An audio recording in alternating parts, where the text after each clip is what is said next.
Hi, I'm Ron, and welcome to another exciting episode of Bits and Bits, the go-to how-to channel just for you. Today, we're going to talk about a happy subject. It's actually kind of akin to home invasion. It's those little black suckers that seem to find a little tiny hole and creep into our homes and just go after anything and everything. I'm talking about black ants. I lived in a mobile home some years back, and what really upset me was it wasn't the big long trail they made from the front door down a whole wall, around the other side, and into my kitchen. They didn't even knock or ring the doorbell. I mean, that's very, very inconsiderate of them.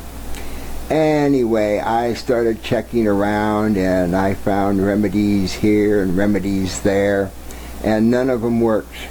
I did come across one thing that seemed to do the trick. It's a combination of washing borax and granulated sugar. It's a 50-50 mixture, and so you take a small custard dish and put in a few tablespoons of borax and a few tablespoons of sugar.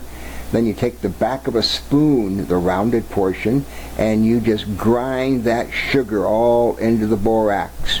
The idea is to coat that sugar with borax.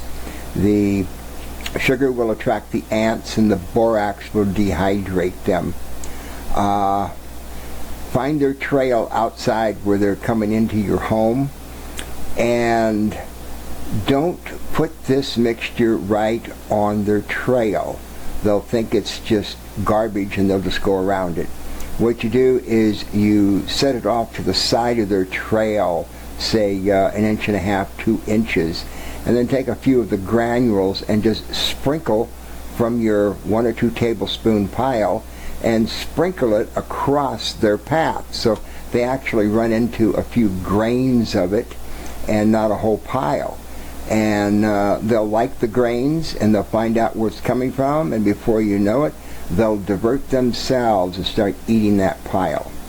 Now, one thing I did notice, that it's not a good idea to put this pile of borax and sugar out in the sun, because the sun will melt the sugar, then it'll be a solid mass. Now, the ants will still take it. It'll be a much slower process, but they still will take it. So the idea there is to keep it out of the sun. That means preferably you need to find a shady spot. If you have to put a stake in the ground with a piece of cardboard to give shade where you're going to put this pile, then go ahead and do it. But put it in a shady part so it doesn't get melted by the sun. And within, put it out one day, by the next day they should already be eating the stuff. And it might take a week or 2 weeks before all the ants are dehydrated in the colony. They'll take it back and they will feed it to the queen, and she will also dehydrate. That should take care of your black ant problem. Now, for red ants, that's a different story. I tried this with red ants, and the red ants wouldn't have anything to do with this sugar borax mixture. So I got to thinking, ants are carnivorous. Carnivorous, that means meat. So I went to the store and I bought me a 7-pound roast. And I put it in the oven at about, I think it was around 175 degrees. It was no higher than 200 degrees. Anyway, I put that 7-pound roast in there, and I let it dehydrate. And then I took the dried up roast out. There was no water. And out of 7 pounds, you wouldn't believe how much meat I actually got out of that thing. I think it was 21 or 23 ounces. It's been a long time. I can't really remember. But out of 7 pounds, you only get 21, 23 ounces. Boy, you're paying a lot of money for some watered up meat, huh? Anyway, I took that meat and I put it in a blender and I made powder out of it.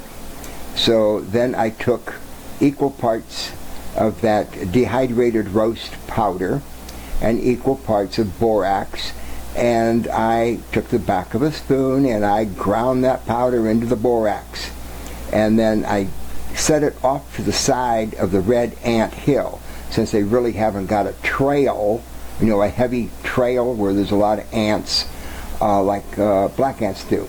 So I found the ant hill and I probably put it, probably 2 to 3 inches from the ant hill. And then I took a few grains and sprinkled there towards the ant hill around the outside, not down the hole, but around the outside. Otherwise, you know, put it down the hole, they'll think it's garbage, they'll just haul it away. So, there you probably won't be able to keep it, you know, in the shade, but it's not going to melt anyway. I mean, you know, it takes a higher temperature to melt borax, and the roast sure isn't going to melt.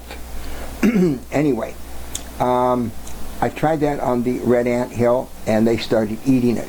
So I found me another black ant hill. You know, why have 2 different types of poisons when one is going to do the trick for everything? So I found me another black ant problem, and I used the roast borax mixture on them. You know, they didn't like it.